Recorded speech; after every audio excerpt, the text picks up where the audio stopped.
Hello, and welcome back to another video. Today, we're going to be talking about tracing in art, and why it's sometimes okay to do so. Tracing has long been a controversial topic in the art community, with some people claiming it's cheating, while others argue that it's a legitimate technique that can be used in certain situations. So again, let's define our subject here. So what is tracing? Tracing is the act of drawing over an existing image or reference to copy the lines. It's a way of replicating an image with greater accuracy than you might be able to achieve freehand. So there's a few reasons as to why people may choose to trace. First and foremost, tracing can be a great learning tool. By tracing over existing images, you can learn about line weight, composition, and other important artistic concepts. It can also help you develop muscle memory and hand-eye coordination, which are essential skills for any artist, especially when you're trying to develop your skills in drawing anatomy. Another reason is to save time.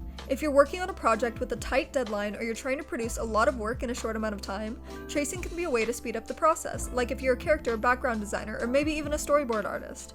Tracing over elements of you or your team's works can help in embedding the essential, repetitive details without wasting time. So when is it okay to trace?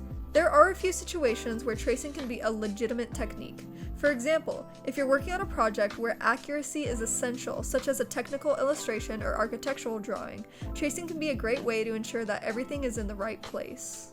Tracing can also be useful if you're trying to replicate a particular style or technique. By tracing over existing images, you can get a better understanding of how the artist achieved certain effects and incorporate those techniques into your own work.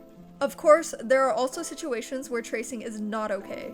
For example, if you're trying to pass off someone else's work as your own, that's plagiarism and it's not acceptable.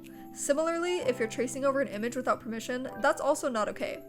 Tracing can also be a crutch that prevents you from developing your own artistic skills. If you're relying too heavily on tracing and not spending enough time practicing freehand drawing, you may not be developing the skills you need to create truly original work.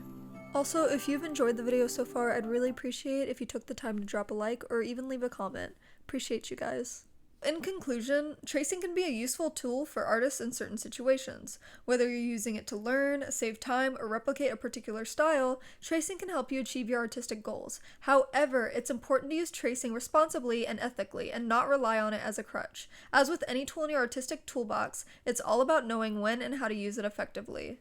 And that's going to be it for this video. Again, thank you guys so much for watching. Appreciate you, and have a good one.